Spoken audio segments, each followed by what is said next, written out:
sommes Marché Express Bureautique MED en cycle. Nous vendons pour vous des matériels informatiques tels que les imprimantes, les photocopieuses, les produits consommables, les cartouches d'encre et tant d'autres.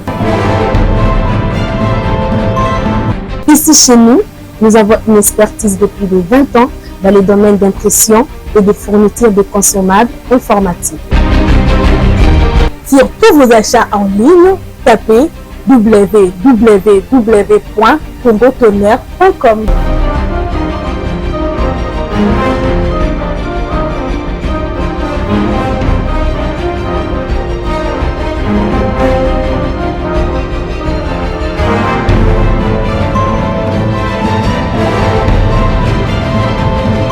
Mais c'est vraiment un marché informatique. Commandez aujourd'hui, réceptionné dans 24 heures, stock disponible partout en République démocratique du Congo.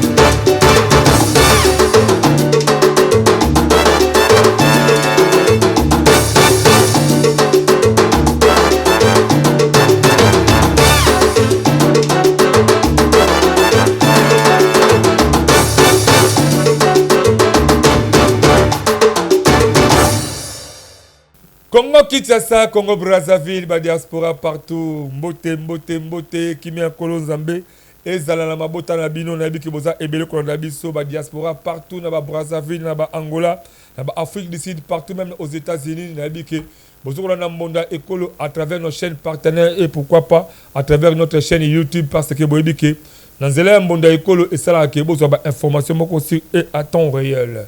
Journal de l'Ozali, journée Mogo Tokobeta Masolomi, Mini comment il y a qu'on résoudre les problèmes la social, paix, la sécurité, il y a des Congolais.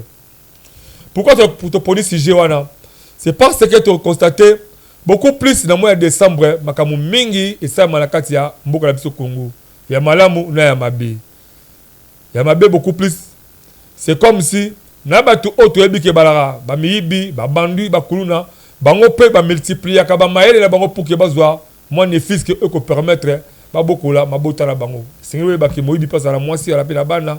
Koulou n'a pas criminel, même à s'appeler la moitié à la bana, à la bandeko. Alors, bango, voilà bango, on va prendre bango, qu'on soit bon, pas beaucoup la famille, la bango, ezali, à travers la misal, basala, yako iba, yako botolaka, na, yako bomaka batu. Donc, c'est vraiment que l'État congolais, actuellement, a zwa maël, on te pose sujet social, na sécurité. Côté social, tu vas d'abord, hôtel social, c'est que boy baké. Mikolo, autre que les bafeti. Les amis Mikolomo ke munu tout alukaka libota nae balia soso bala tamala mupe bazana esengo. Mais ya pas pe mawa soki otamboli lelo on a ba marché na biso na bazando on sa constat que au lieu biloko ekita nenge dollar ekita ke mo moza za ko kita awa mais on constate que ba prix ya biloko eza ko kita te ezaka ya ko mata. Ba prix ya biloko eza ko mata nyoso esa maliboso ya ba konziamboka tana bitu ba konziamboka mais ba agent la bango ba kendaka ko lokota ba mbongo na ba wenze bazali témoin ko mona ndenge biloko ezali ko mata na ba wenze ba konziamboka ba tambolaka pe na kati to ba inspecteur ba tambolaka ba magasin ba indien ba magasin ba libanais magasin ba west africain ba sala constant ndenge biloko ezali ko mata ba chambre forte partout mais c'est comme si ba bazaka incapable ya ko luka ko tia kimia na esika wana lelo oyo eseki réellement que bana balata mabota elia soso ezaka nango elengi Because to Liakango, mais il y a bon année de Noël, ce soir, mon Noël, bon année, il y a pas coûté. C'est Gouni de Babak Salakat parce que comme Bagal Makasi. Les botaniers sont Luka, Balia Loso, Balia Soso. Mais l'État congolais, le gouvernement congolais, à travers le ministère de l'économie, projet n'est basé pour ça actuellement, tout le programme n'est basé actuellement pour que Baluka, peuple naïf congolais, allié à Madame Amela Malamou. Tout le monde a la fois passé comment est-ce que moi, Daniel Moukoko Samba, Malubano, comme toujours rattrapé encore de nouveau. Parce que vous avez encore reconnu dans le gouvernement où a soumis nous au premier temps, quand Congolais, que Soso Ekokita, Loso Ekokita, mais Kita Kate, le Kita Kate, c'est là qu'il y a Komata, les Congolais, mais c'est là qu'il y a un modèle auto ébélé. Mais le autre comme la bonne année, qu'est-ce qui fait que même vous voulez Mobimba, l'État congolais a dû la précaution, il y a Luka, Soso, Loso, Babilo, Kwato, Lia, Kaming, Ming, voilà, et Kita.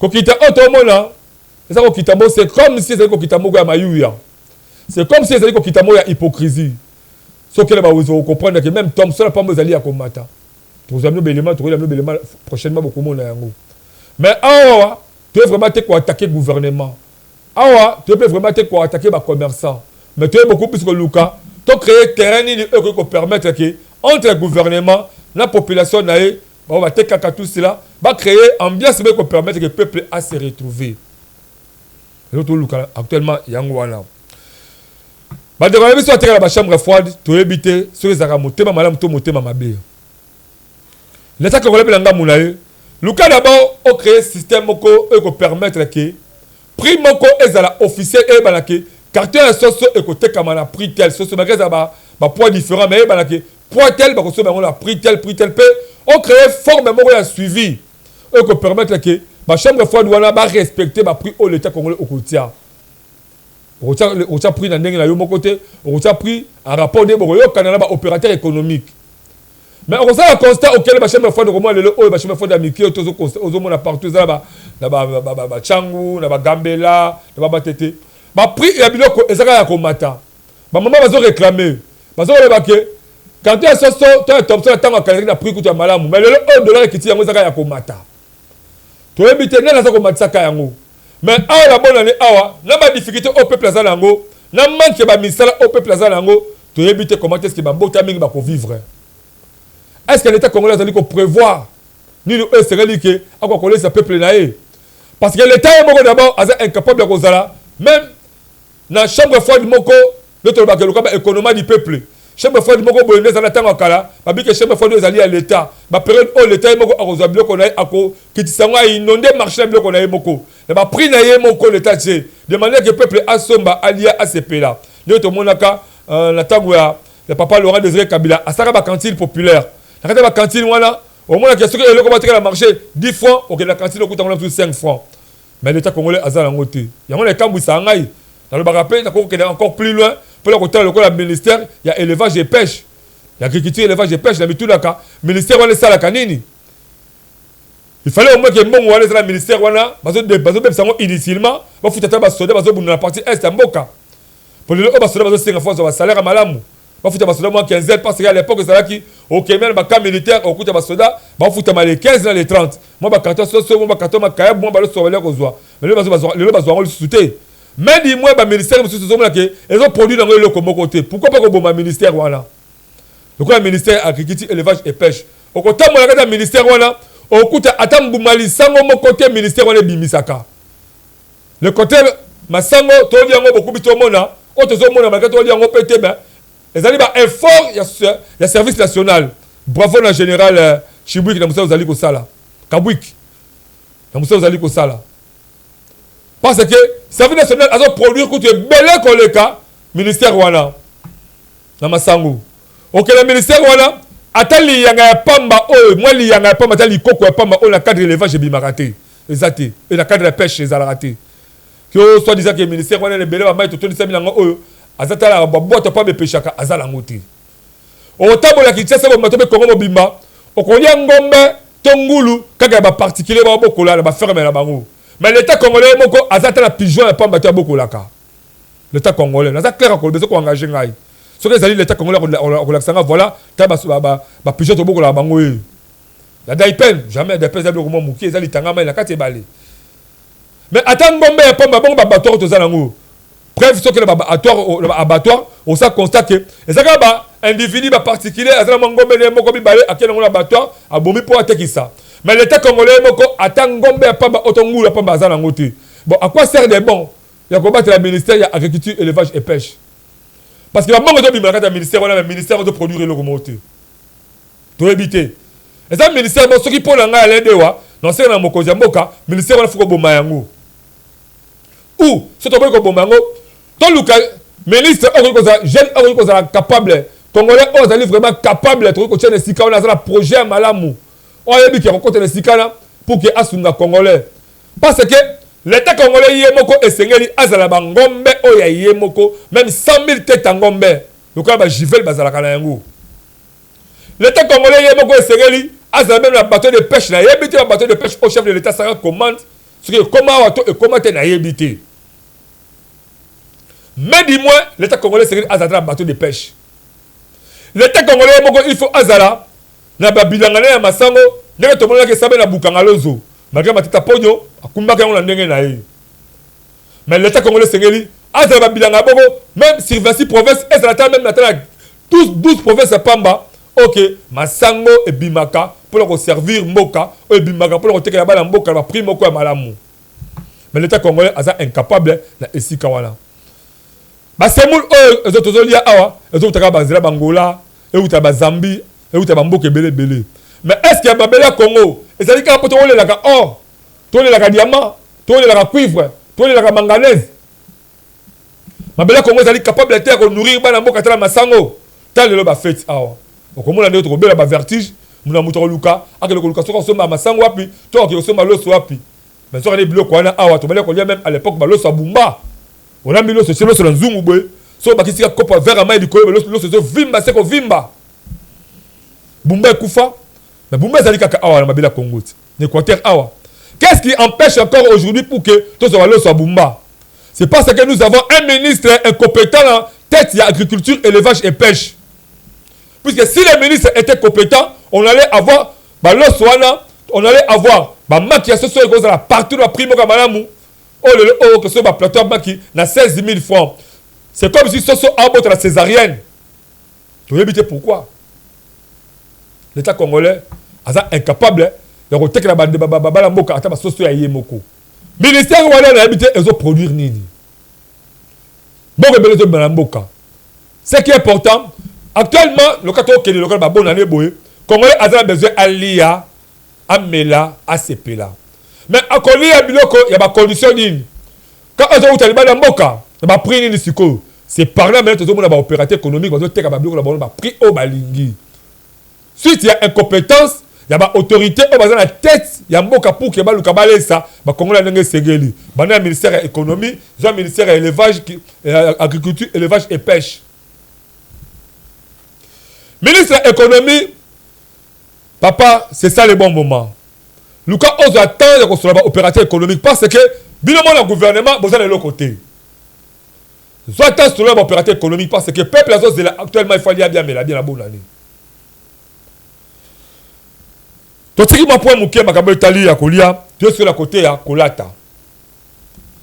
Papa Simingi, suite à ma difficulté, ma préparer à Kolata, dans la bango, quand ma période, fête de décembre, mais, Zela, il y a quelque chose qui Zela et Zando.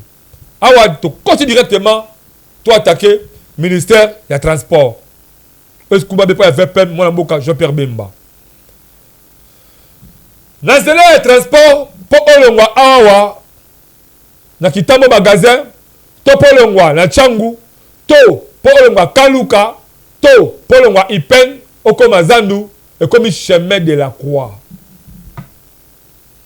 Kolonga lemba ya pamba pour okoma na grand marché na sali 2h30 bana super lemba ti kokoma na bokasa Zando. Pourquoi? Embouteillage et banda 13e iri ti kokoma même à côté ba pongabi na meki okende que les 24 embouteillage va continuer même ngai ti kokoma Galaxy. Mais par rapport à ce que nous sommes bilamba bana nae a comme la difficulté au table même la bana nae pour que les ans pour moi à ça la choix suite à embouteillage l'équipe a cassé embouteillage l'équipe a cassé to habité bah zéro surtout c'est au kanga mais dis-moi Tikali est-ce qu'il y a vraiment des policiers compétents des roulages compétents comme ça pour que les arrêts libres ma responsabilité est d'aller partager ici Kawala. Et pas, il y a des gens à l'État, on va réguler Zéla, non, et pas il y a des transporteurs privés beaucoup plus. Mais l'État congolais, il est beaucoup. Il est incapable, il y a qu'à veiller dans la structure rigueur, dans les tarifs à chaque pour le transport. Gouvernement provincial, ils allaient dirigé par moi, Daniel Bumba. Baby, ça grille. Dans ma destination, dans ma prix, il y a des transports. Mais qui ne le et ça qu'on souffrir, il y a qu'on la matérialiser. Pourquoi? Pourquoi? Est-ce que peuple aza likolo ya mibeko ya mboka to mibeko ya mboka nde likolo ya peuple? Na telemi na Pascal bazobelela po okoma na zando 5 000 francs, 4 000 francs. Même trajet, voilà trajet à tongo ya des zando. Mais ce comme la zando, la tongo wana tango zonga changu 1500 francs, 2000 francs. Na mituni trajet à aller, na trajet à retour. Et ça a même distance cité. Donc cela montre comment est-ce que Canaille et Salema na mise sur l'autorité à Moka et pas un transporteur privé. Recevez à Zobelela 400, 400, 500, 500, 500. Ba policier pe bazali zinga zinga kakawana. Ba agent de transport pe bazali zinga zinga kakawana. Nyonso ezo salema devant bango. Pe comme na mutu kango tant sous soda moko to pe des policiers ba kota la kati mais population futa 5000 francs, 4000 francs. Na trajet gouvernement provincial abisaki tarif ya combien ya 1500 francs to 1000 francs. Qu'est-ce qui empêche l'État congolais pour que atia ataba barrière na zela mutuka be atemisi mutuka atuni ba client bo futaki combien auto futaki autant pe ba kagi chauffeur wala to recevoir ba kagi chauffeur wala pour que ba sanctionner. C'est comme si ça a une complicité entre l'État et Boko Moïni à faire souffrir peuple naï. Zoka la mikolo oyo transport économique pas si boye et c'est que l'État congolais ont multiplié encore ba effort pour que ba boti mingi ba ko kene na ba destination ko somba ba bilei to bilamba to biloko ba bota la bango bazala un peu sécurisé. Qui dit ça réellement que service ya contrôle ko talaka pourquoi ba transporteur bazali ko mataka ba prix ko kangaka bango pe ko sanctionner bango de manière que été à ba misusu. Yo boko l'État bimisi tarif na yo. Mais on est incapable de recevoir suivi pour que bateau bazala sanctionner. Pourquoi? Pourquoi? Pourquoi? Talanga na miso. Bon de ko le ba vérité. Na liaka mbongo ya pouvoir en place cité. Na ça clair. Mingo ba ki o mbongo ko azaka muta pouvoir na liaka mbongo ya pouvoir en place cité mais na lingaka mokozi ya mboka Félix Antoine Tshisekedi Tshilombo. Parce que il kumba biso sikoyo. Et c'est que prière na la prière ko bénir yé. Et la prière ko pese sagesse. Et la prière ko pese courage. Et la prière ko lendi saye pour que aluka intérêt à Congo. Tant que la ligne Congo, la Congo, na ba kozina yango. Lobi pe ko za pe yo mokozi, ça na droit ko linga yo. Mais tout ça ba émission pour que ba kozi mboka, bazwa di moi ba stratégie ba ko sala pour que peuple congolais ozali ko souffrir. Mon école le beaucoup plus peuplé. Même opposition le rambon na bangote. La opposition sont pas malamu. L'État congolais sont pas responsabilité na yo l'État congolais. Peuple a ça souffrir au niveau moko on dit maté. Peuple doit souffrir. Qu'est-ce qu'il faut faire pour que tu changes l'image du Congo? Parce que tant que vous avez un commissaire RDC Allemagne d'Afrique, est-ce qu'il fait comme un auto ou avec un bateau magique pour que le Congo soit transformé Allemagne d'Afrique? Non. Et qu'on a transformé Allemagne d'Afrique à partir de Misala, là mon thème malamu biso to zanango. Biso to zali d'abord ma première personne qui a créé ma bé. On dit que zali transporteur. On dit que ma kaki bazalani surtout. Bazali quelqu'un moi mukem que tu bunda bunda. Mais on zali premier à créer embouteillage. Premièrement, on s'aba demi-terrain. Transporteur, premièrement on s'aba demi-terrain. Deuxièmement, on doit foutre balinga cher na prix à la course. Troisièmement, et si quand on serait que okitsa batu, yo préféré okitsa batu kata zela, topé au kati si on dit ko bomber la kata zela. On m'a dit directement on empêcher circulation. Yo pour aller policier, on est au kangaé, mais on a préféré au vivre la mbota likasu. So Allemagne d'Afrique yango to lukango wapi. Allemagne d'Afrique yango to kozwa yango wapi pe quand. Dans un moment où l'État congolais est organisé transport ya bana mboka ezala malamu esengeli ba agent l'État qui est dans le terrain pour que ba sanctionner ba conducteur oyo bazali ko sala ba hausse de prix ya ba tarif ya transport. Même moment où esengeli koyeba ke toluka mécanisme ya kosala de manière que to embellir environnement na biso. Na moni mwana mboka Daniel Bumba zo clôturer commune na Masina. Até babashi partout, até c'est comme ça clôturer commune na Masina, mitu na zo clôturer commune na Masina. Oh, toto sala nini. Parce que na bopanzi tobe na ngambo ya clôture wana zo sala, on sala constat que bon soto eleki makasi. Na mituni tu condamné bourgmestre, tu condamné gouverneur. Mais moi je dirais que tu condamné gouverneur. Même si même chose il y a un tox ezali que soit disait ça mutubo bazali ko financer ba journaliste pour que ba mabe Daniel Bumba. Ceux qui ba la munoko, mais même la miso ezali ko monana. Le bourgmestre ba la sous rétrocédé té. Tu condamné ba bourgmestre té. Moi-même à l'aide je condamné auparavant les bourgmestres. Mais après avoir vérifié, cela fait longtemps qu'il va beaucoup mettre dans sous rétrocession. Moi, je marche Mickey. Oh, mais là, ça va, comment vous allez canaliser dans l'hôtel de ville et pas mon amour Daniel Bumba. Alors, beaucoup mettre ça va travailler dans les moyens. Le autre Luka, tu embellir l'environnement la biso, il faut tomber tout non. D'abord, le chef de riz, Moussala Bango et Zalaka Nini. Le chef de quartier, Moussala Bango et Zalaka Nini. Mais ils ne sont pas considérés.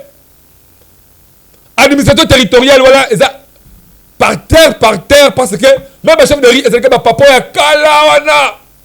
Malemba, la bango déjà kala. Alors, la notion de la moutouna a été, a même pas le nombre de parcelles à venir, a même pas. Quand on ça, à venir pour que ça salon à Pamba. Mais pourquoi pas rajeunir cette classe-là? Quand le kabilengue, oh, bah, c'est que le bazawana. Qu'on propose un salaire parce qu'ils doivent être des fonctionnaires. Parce que contre les fonctionnaires, il faut bénéficier d'un salaire dans Bango.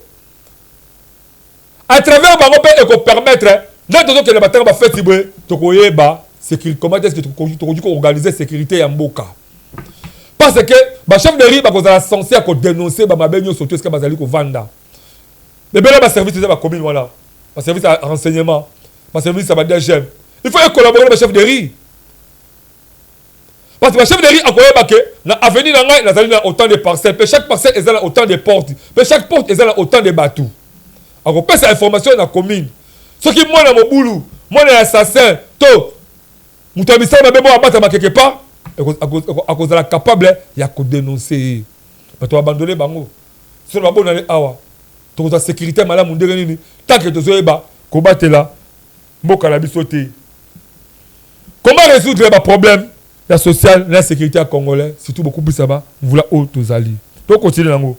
Mais on a d'abord que avant de continuer d'ango, bon que premier citoyen, il y a commis la Massina. Moi la Mboka, Chikou Katumba Joseph. Tu connais qu'on s'y répondre. Né de tambola parce que mon écho tu bien que tu tambola toujours partout. Toi Luka malgré la passe on contribuer dans vision à kin et ça kobonga to mala mboka Chikou Katumba Joseph un bourgmestre compétent ennemi à bureau avec sur le terrain pour que à sensibiliser la population naé baeba ko embellir environnement et surtout ba moment oyo bazwa environnement ya kitoko ya malamu e ko permettre que il y a bien mela bien ba maladie locale là ba typhoïde na ba malaria ezala musika la bango. Ton élément oyo, comment est-ce qu'il tourne dans le terrain et on réveille après si c'est plateau. C'est parti, la régie.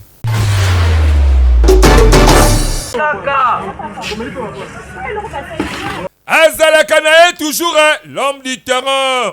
Aboya luxe bureau nae. Yenani. Dekonanga ya Congo et Zabongo. Les premiers citoyens ya commune ya Massina. Les bourgmestres Chikou Katumba Joseph Oyo. Ala la kate. Soki Massina ezukimiate. Botala. Denge azakokoba sekokoba na misala. Yako assainir commune na ye. Kotambola partout. Kosala contrôle ya environnement. Kolande la sécurité ya bien et des personnes. Kopesa ba instruction. Nyonso kakapo commune ya Massina ezala propre pe. Kimia partout oyo population bazali.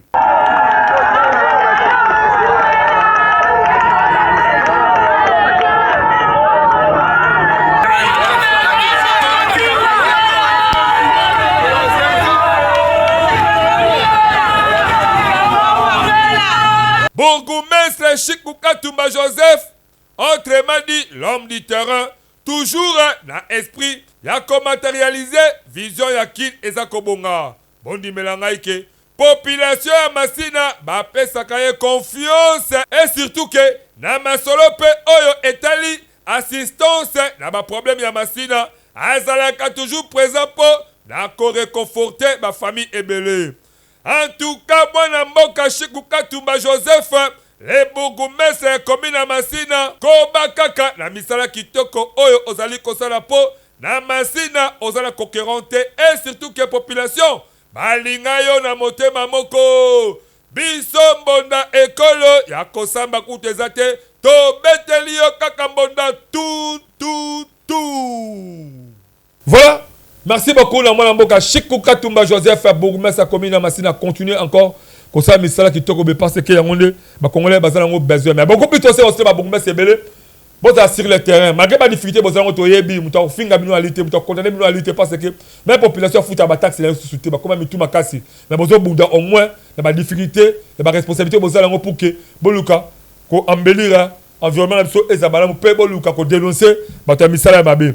Voilà que encore musica ko pesa ba bravo et pas bourgmestre ya commune Ansele moi la mboka Franck Mbozo la meso to ta comment na matita balancer les mana boto comment na ye wana non général Asimbi c'est général la police Israël quand tout Asimbi la police a quitté ça comment est-ce que ba tambola qui pour que ba luka ko créer sécurité za makasi na kata commune Ansele ba tambola qui partout boto mona bango balé wana nous c'est ba stratégie au moins la boca Franck Mbozo la meso ça pour que banda commune Ansele banda ba bibois ba terre jaune partout bon là qui comme sécurité solution mon on a peu besoin comme actuellement comment est-ce que situation comme s'améliorer parce que ba bouclage de ça les makuna est trop même l'aéroport au Salema et ça ba idéologie Franck Mbozo la meso c'est vraiment un bourgmestre aussi ko PC ba bravo ko betele ba bravo mingi parce que azali ko bunda au four et au moulin de même manière aussitôt que na commune Kimbaseke tout le monde appelle bourgmestre commune Kimbaseke mon mboka Jean Singanga.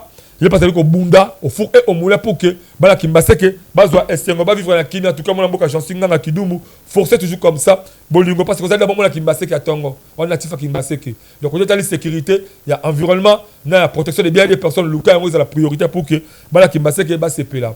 La commune d'Angilipe, mon amboka Papi Mumba, n'a dit qu'il y a vraiment soda combattant ma casse, mais là, il s'est vraiment c'est comme si que, c'est ça le problème de Salamakuna, il y a un quartier 5, il y a aucun murmure, voilà.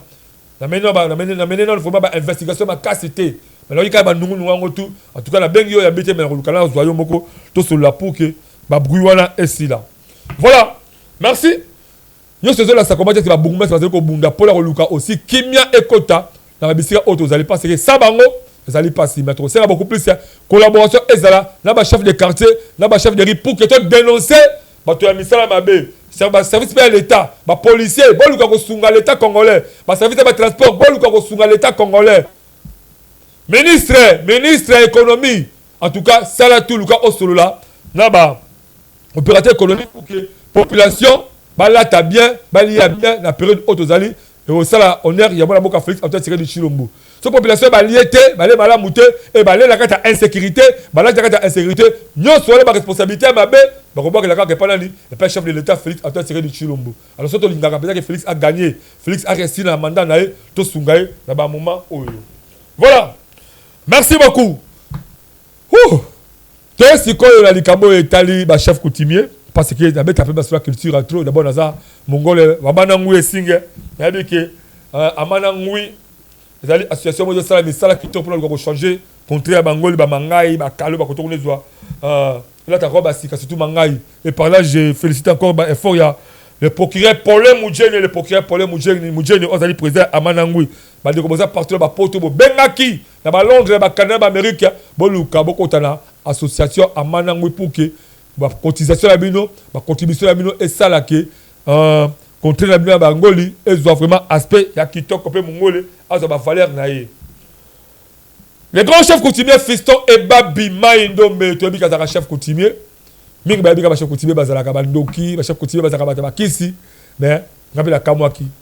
Na découvrir que chef Fiston Ebabi, si asaka ba don ya malamu, asunga ba maman veuve, asunga ba orphelin, a se donner des lixes pour que aluka bandeko o ba kimi ba mobondo, après ça va bisika ko vanda akabela ba mbongo pour que ba soit ba commerce après ça va bilamba ko lata ezali c'est parce que azaka pasteur pe ya solo un chef coutumier ya muteke o amela ngolo mais azaka pasteur la sala qui tout na découvrir yango na ko mona vraiment na église na ye pe église wana mingi ba la kati ezali ba veuve ba orphelin ba to ba kibana ba problème ndenge na ndenge ba kende epa na ye mais kuna epa na ye aza différent na ba pasteur mingi lelo la mona ki spécialité kuna eza mo différent na ba pasteur ebele ba pasteur ebele to kendaka pour que pasteur abeta ba zabe matolo ba zabe ko semer ba zabe ba laisser pasteur ba foutre la pasteur ndaku ba foutre la pasteur mboka ba na classe ba foutre la pasteur tous les arabes pour l'intérêt pasteur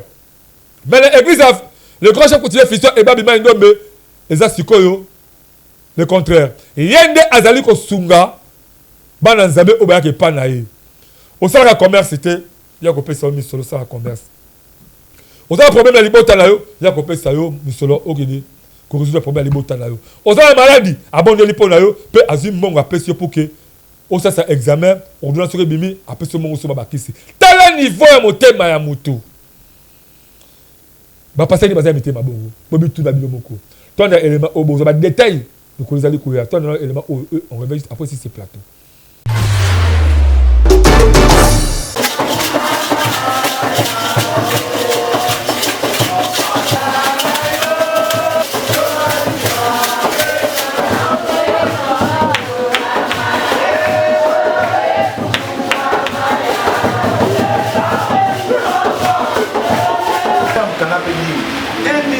Il y a bénéfice na Yohana. À tous 1000 frères bénéfice. Le moins 100 francs. Amen. Hein? Amen. Amen. Amen. Voilà. Comment dit? Maman va m'apporter la salle. Dans la note de la guerre. Amen. La bonne fois de la Congo. Ça va papa. Ça va pour moi. Vous êtes dans la tente de la bosanie à Pogno de la vie. Vous êtes dans les déjà. Tout le monde a dit à Yaku dans le monde. Amen. Les gens vont le tout. Na bozina bila uzana mo baksa. Amen.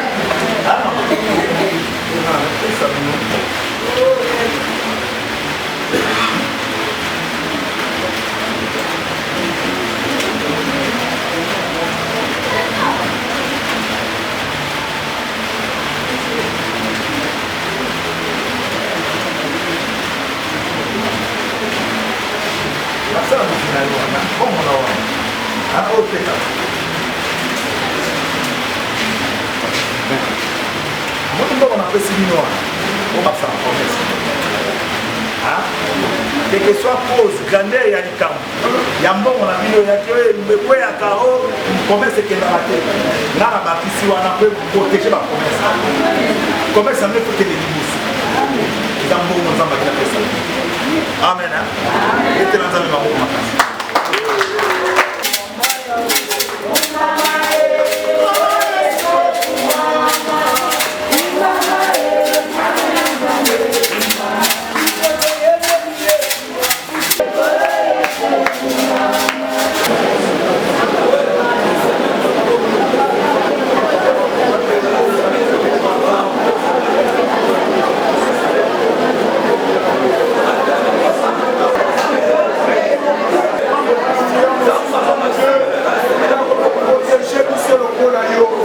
Merci.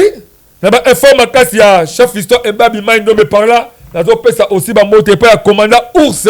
Motema ya maman Nathalie, maman na Emma pe maman na Daniela. Appelle nazo pesa ba moté mingi pa le commandant Nyoso Mai. Motema ya maman Chimene na Nganda CC pe pourquoi pas. Donc aussi le commandant Daouda. Motema ya maman Abeti Kuna na commune ya Maluku. Sans oublier les bogards na kata la police, le commandant Lokuli Mbolesa, mwana mukele bangenge na ye. En tout cas Zambe apambo ya bino bo continuer ko sa misala no malamu, la différence ya bandeko ebele. Voilà. Tokei sikoyo na ministère ya affaires étrangères, ya affaires coutumières. Affaires coutumières to ebike. Sikoyo ba oti ko zongisa, to be ba oti ko nommer. Ko zamboka oti ko nommer officiellement mwana mboka Augustin Mungindi Tamweni. Augustin Mungindi Tamweni a commis secrétaire général ya affaires coutumières. À ce qu'il bon depuis Mokolo, il y a lundi. Remise de reprise et Salamaki avec un partenaire idéologie Karakuna, la bureau na bango. Na rolingato de couvrir Rango d'abord. Nene le Kalaki et on réveille juste après ces plateaux. C'est parti la régie.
Et applaudissez, monsieur.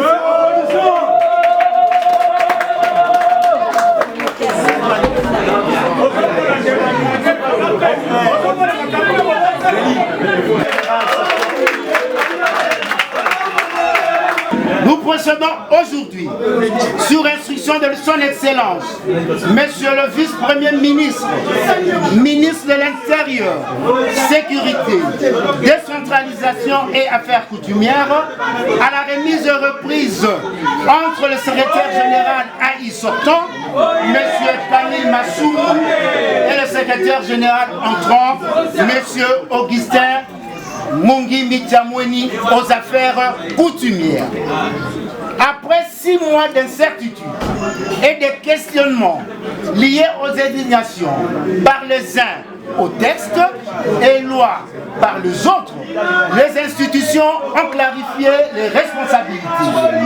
Aujourd'hui, marque tant bien que mal le retour au respect strict des textes, à la cohérence administrative et à la sérénité. Je salue le secrétaire général sortant, M. Massou, pour l'engagement, la disponibilité et l'essence de l'État manifestée durant cette période complexe. Votre contribution demeure gravée dans la mémoire administrative. Nous accueillons le secrétaire général entrant, dont la nomination met fin au préalable toute ambiguïté. Sa mission est nôtre, est claire et noble. Restaurer la discipline, renforcer la gouvernance interne et mobiliser l'ensemble du personnel au service de la nation.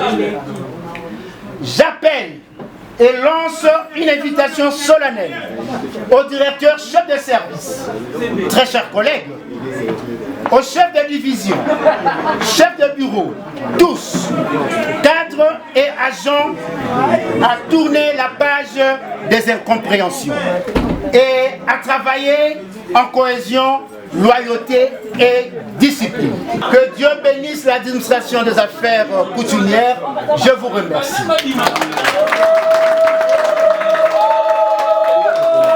C'est avec un réel plaisir que je m'adresse à vous, comme c'est des coutumes, dans le cadre d'une contrainte institutionnelle, de l'état d'avancement très poussé des démarches relatives au contre-saint, acte administratif et espoir majeur de tous.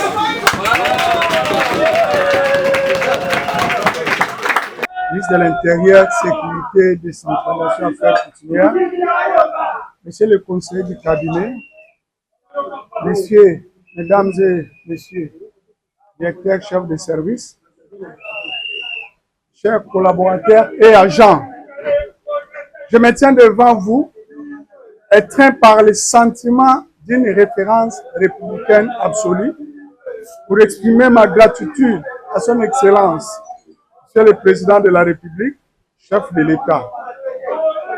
La charge qui m'est confiée en qualité de secrétaire général aux affaires coutumières est plus qu'une nomination, elle est une lourde responsabilité.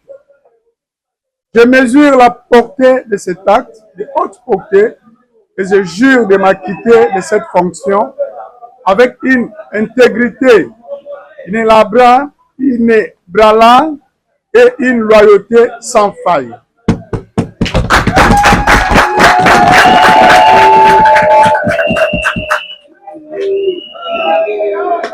L'histoire retiendra votre mandat non seulement pour la vision des progrès qu'il incarne, mais aussi et surtout pour les avancées diplomatiques majeures qu'il a suscitées. J'adresse mes sincères félicitations à Monsieur le Président de la République, chef de l'État, pour l'obtention d'une victoire diplomatique sans précédent qui a débouché sur des actes fondamentaux.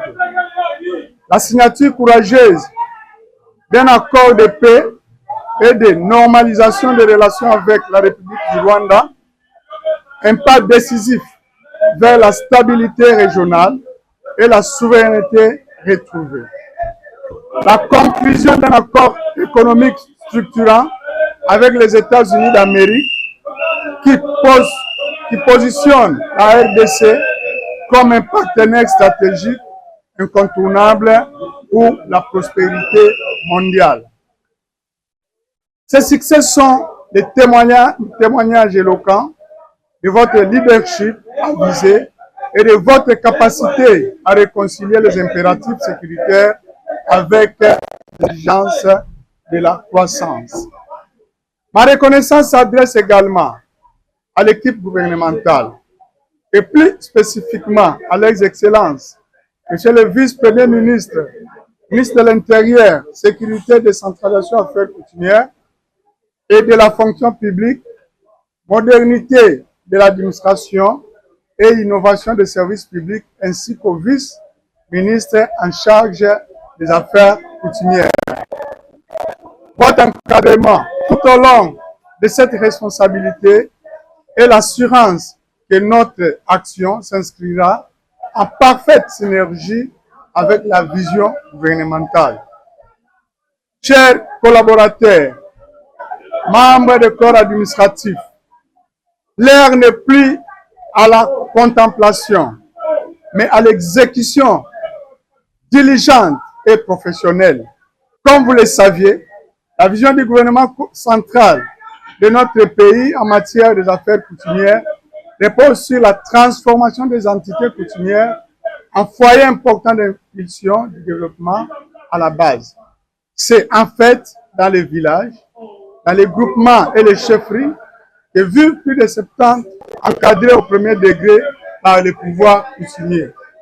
Pour ce faire, la volonté politique exprimée à maintes reprises par le gouvernement congolais est celle de renforcer l'autorité des chefs coutumiers en les revêtant d'une double casquette, à savoir celle des chefs coutumiers et l'agent public de l'État.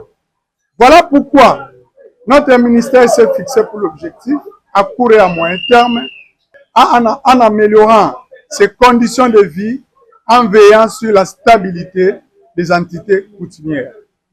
Nous ne saurions relever ces défis sans l'observance des codes de l'éthique et de l'anthologie professionnelle de l'agent public comme piste de solution, lesquelles se réfèrent aux principes et valeurs dans l'exercice de nos fonctions, dont notamment, je cite, l'intégrité.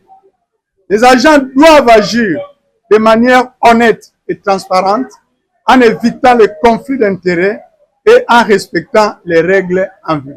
Amen.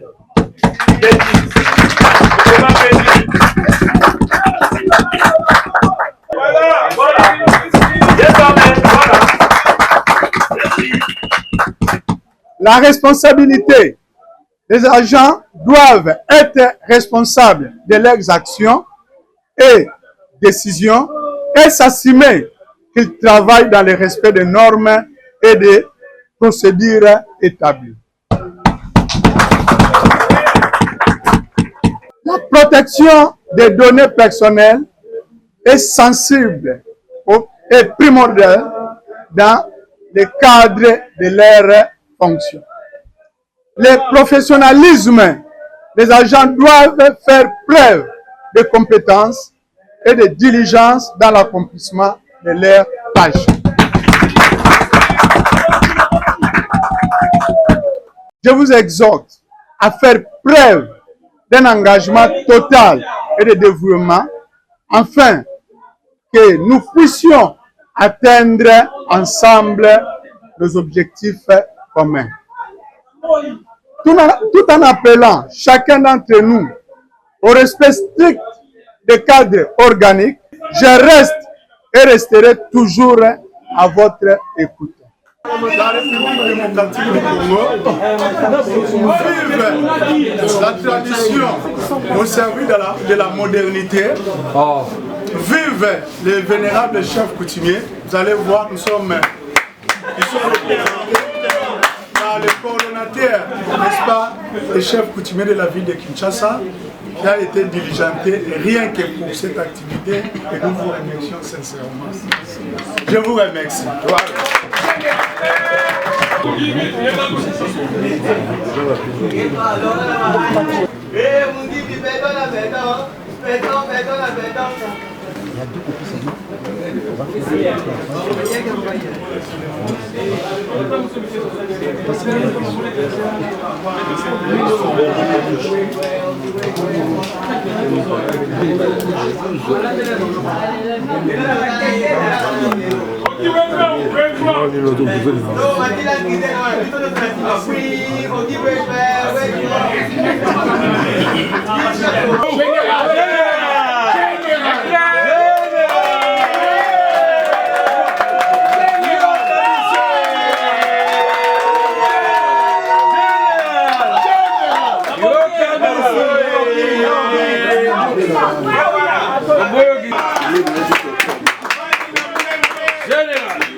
Merci, monsieur Stéphane.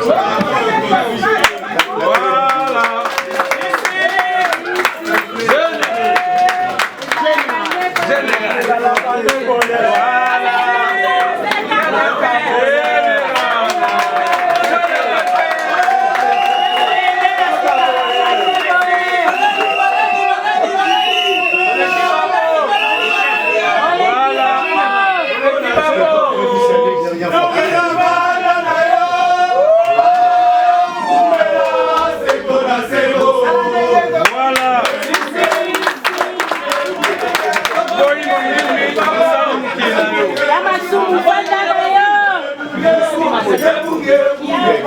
Merci beaucoup, merci très chers participants.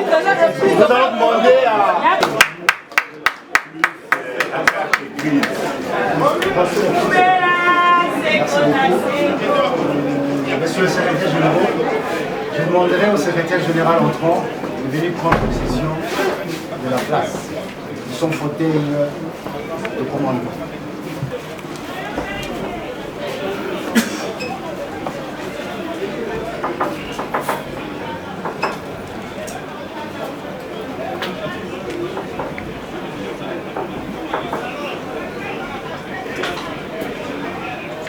Merci beaucoup, monsieur le secrétaire général. Merci beaucoup, le représentant du VPN, du vice-premier ministre de l'Intérieur, Sécurité, Décentralisation et Affaires coutumières. Et la suite, merci beaucoup, le représentant du chef coutumier. Nous sommes arrivés à la fin de notre cérémonie. Et je demanderai peut-être aux deux secrétaires généraux d'adresser un petit briefing, un petit mot aux journalistes parce que... Yambo penza na botondo botondi na vice-premier ministre, ministre de l'Intérieur, Sécurité, Décentralisation et Affaires coutumières, pour la confiance à Pesaki Ngai, na Oponongai, pour secrétaire général intérimaire, na période au mois de juin, c'est na lelo. Na tosali mosala ensemble na ba agent, je crois que résultat pezali, résultat wana et kosuka wana te, tokokoba pour travailler na collaboration na secrétaire général enfant, yepe na yebite azali bosseur na polikia te, tokokende musika, toko développer administration na biso na ndenge sengeli. Na komisi liboso konti ya mboka, son excellence monsieur le président de la République, chef de l'État. Nasalaki 4 ans awa comme intérimaire. Mais nakanisaki tango banomaki secrétaire général oyange silaki nazomaki directeur. 2 ans après, konti ya mboka nomaki ngai. Na musala nyonso nasalaki Konzamboka Nomakinga a confirmé comme secrétaire général. Na PCA Longonia, na PCA sous merci, na nous soit salaki pour nous. Na kaïl sous pesa merci, na excellence, monsieur le vice-premier ministre, ministre de l'Intérieur, Sécurité et Décentralisation, ministre Nabiso, VPM Chabani. On a confiance sur la PCA, on a zone de la ressource bonga et à conduire secrétariat et affaires coutumières. Na kaïl ko remercier les sous son excellence, VPM, il y a fonction publique. Yende, vous avez préparé le dossier. En fait, je ne savais pas que Abandaki Kolandelangai, il s'allait sur la salaki. J'étais surpris un bon matin, ordonnance bimi. Na yebi que zali yende mutu a proposé qui yende mutu a préparé le dossier. Na PCA merci mingi na nyoso a sali pour na. Na sengi na ba agent d'administration. Nous allons avoir une lourde responsabilité dans le domaine où l'Italie a fait coutumière. Nous allons avoir boyebi nenge makelele par-ci par-là ma conflit est tondi en matière d'affaires coutumières. Ne makelele les alliés en matière d'affaires coutumières. Kasi na gouvernement na biso a opéré ma réforme mingi na kati ya matière wana. Nous kate ma réforme wana pour tenir pour atteindre les résultats escomptés, ils allaient biso ba fonctionnaire, biso ne exécutant ya liboso, biso ne to préparer ba décision, biso ne to informer, biso ne to vulgariser, biso ne to faire respecter ba texte nyonso wana, ba loi, to zali na loi 15 déjà, ils allaient fixer n'est-ce pas statut ba chef coutumier. Il faut te faire appliquer. To zali na ba texte réglementaire, il faut te faire appliquer. Ya mwisengi to sa musala wana na respect strict, il y a des règles, il y a éthique et déontologie professionnelle. La règle nyonso statut nabiso, ils allaient kosenga, statut des agents des carrières de services publics de l'État, la sengi na ba agent biso nyonso te se soumettre. Ceux qui te se soumettre, na kanisi malembe pour appuyer ba kontina biso et résultat il y a politique, n'est-ce pas? Au gouvernement na biso asali à faire coutumière et pour atteindre les résultats. Voilà, bon, tu comprends bilomoko. Donc, aye wana, aye ko sama sécurité, aye ko zongi sa makamuna nzela très ezonga na rai na yango. C'est parce que à salaka peu le poste wana, ayebi c'est une personne capable de relever ma défi en ndenge na ndenge. Ayebi fonctionnement à faire coutumière ndenge zalaka. C'est vraiment un administrateur de taille. Donc en tout cas, merci à mon Kozambo, chef de l'État félicitateur tiré du Chilombo. Merci à la VPM intérieur. Merci encore à la VPM, la fonction publique de mon PCA confiance. Tu as dit que l'affaire coutumière, Tony va problème belé. Va problème belé affaire coutumière. Mais l'expérience à mon amboka, Augustin Mungimi, l'expertise à Moussa Oyayebi. Tu as dit que c'est possible. Nous sommes ezonga na Zélande. On est par là. Tu as aussi présence. Il y a le grand chef coutumier, Patrick Kemoloni, Opelelo, a commis chef groupement Boumba. C'est là la photo de ma tête. Ne famille libota basangala ki omone libota basangala ki ezali ngaite ngaza mongole naza mutekete na pe moumbu te naza mongoli nazo battre la culture so bangoli mais to battre to linga pe culture balinga to battre pe culture balinga eza kutu sans débat eza yo te commission sika wala pa koma chef à groupement Buma ezali ne famille libota na ba ponier ba che wana soko mona esali yo pasi yo pe sangana libota lo ba comme ça peut chef groupement to linga yi na bi qualité la Patrick Moloni c'est aza chef moko très compétent azaki d'abord cordon ya teke umbu kin est a dirigé kin est na kimé so petit le saka cordon azaki sous cordon ya groupement Mikondo a sala bola mo tema moko en tout cas le azali chef groupement ya Buma to pese ba bonne chance pour que atambusa pouvoir na na ndenge ya madame to zela peut-être prochainement to ya bela ministère so pour que ayebi sabiso makalisine vision azango pour le groupement Buma voilà. Voilà, merci beaucoup. Là. Le grand chef Fumu Malakata Mokissa voulait depuis Londres.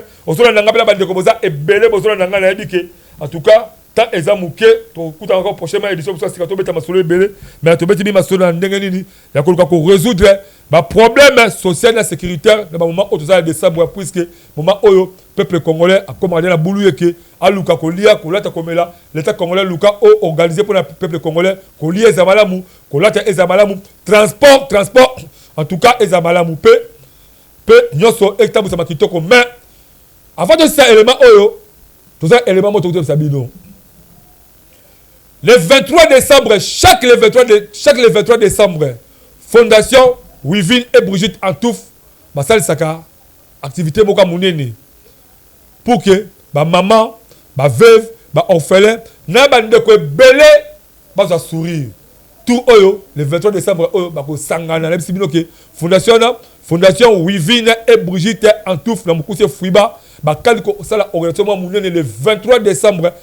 Boza sport publicitaire là bango pour que boy ba adresse est-ce que vous avez un recommandant boya et belé parce que les bande quoi là en tout cas bala motema madame osinga ki ministre oya si ma campagne sociale et humanitaire a assisté bango pour que ba continuer motema madame après c'est parti la régie.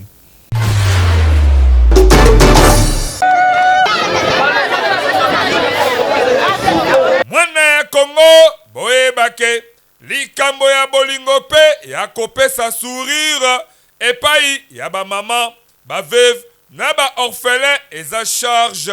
Y'a Fondation Wivin et Brigitte Antoufa.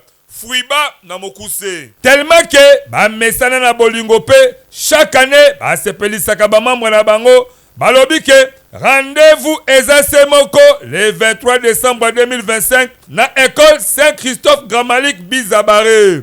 Nyoso ekobanda na ngonga ya 9h ngingo. P et la bongo na 14h juste. Na lobby bien. De 9h ngingoti na ngonga 14h juste. Fondation Wivin et Brigitte Antouf. Fuiba na mokuse. Bakani tour oyo. Ko kabola biloko ebele. Ko le kanyoso oyo basalaka. Ba maman. Ba veuve. Na ba orphelin pele bande ko ebele. Ba kozwa mo bange na sourire avec impact na idéologie po. Babukuta mukuwa ya nsusu kitoko na bafeti oyo pe balata kitoko ndenge kaka Fuiba amesala kosala ba geste d'amour chaque année.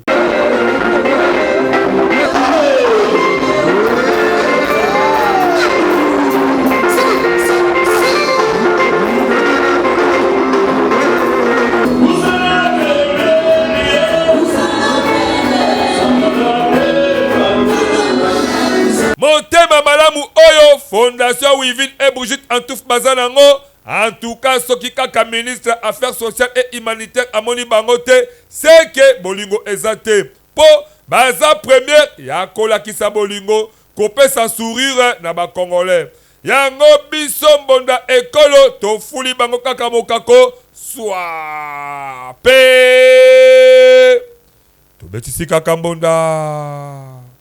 Voilà, merci, nous sommes arrivés au terme de cette belle et grande émission par excellence. Merci à Wilfried Samba, merci à Egrid Mateta, merci à nous, Bandekobo, continuez, couper sa confesse dans Bonde Ekolo.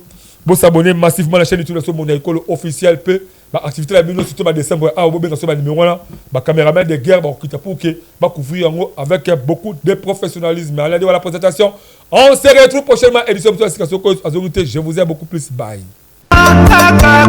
Mwana mama, allez mwana mama, allez mwana papa.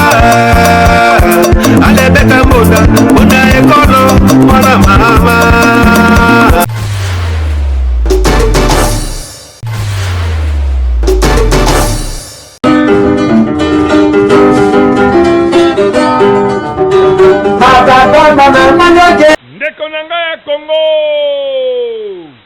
Boye bake ekoinda mabe avec impact na idéologie. Mukolo ya dimanche le 21 décembre 2025 na ngonga ya 13h ngingo na Fondation Jonathan Sangu. Nalobi bien mokolo ya dimanche le 21 décembre 2025. Botuna ngai nini ekozala journée moko purement exceptionnelle oyo Fondation Jonathan Sangu akokabola biloko ebele ndenge kaka amesala kosala na ba fête nyonso, surtout ya ba fin de l'année na ba membre oyo babongisaki ba bonne année ya mabota na bango. Yo oyo oyebike ondimaka te okoma na yo santutoma yebake ozwi déjà invitation ndenge kaka oza kolanda communiqué oyo linga ozala wana po yo moko omona ndenge ba membre ya Fondation Jonathan Sangu oyo bakouta na ba commune ebele ya ville province ya Kinshasa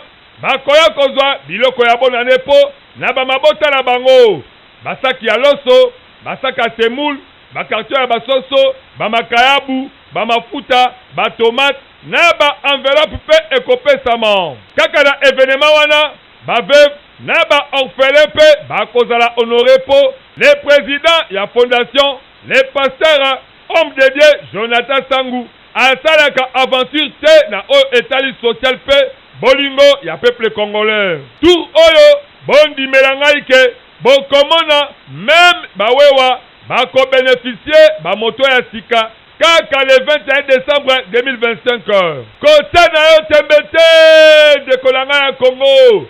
Lokola le président Jonathan Sangu aza pasteur na communauté cité de paix ya apôtre Serge Lukanga bakisela loboko na Nzambe boyebake à travers Jonathan Sangu ministry bakobanda na prédication po nyonso oyo ekoleka wana etondisama na bolingo pe ngolu ya Nzambe. Tango biso mbonda ekolo tobetaka mbonda ke bokota na Fondation Jonathan Sangu partout oyo ozomi na Kinshasa yo ozasekola la pongi. Plus de 3000 familles bakozala honoré kaka po bakoma na bango ba membre ya Fondation Jonathan Sangu na ba moyen moko 0. Adresse ezali semoko de kolanga ya Congo. Nyonso ekosalema na salle polyvalente passage obligé oyo ezali bongo na quartier Bateke numéro 35 la commune ya Matete.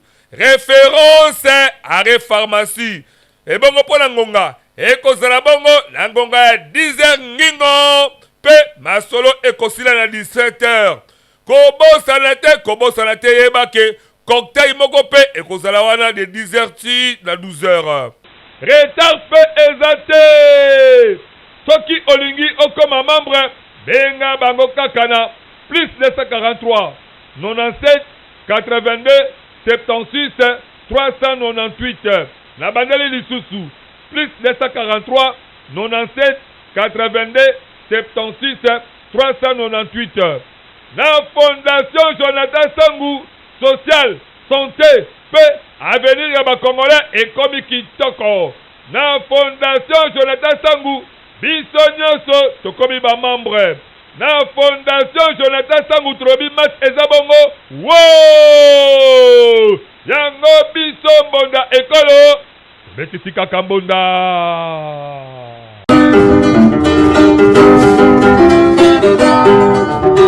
Mama,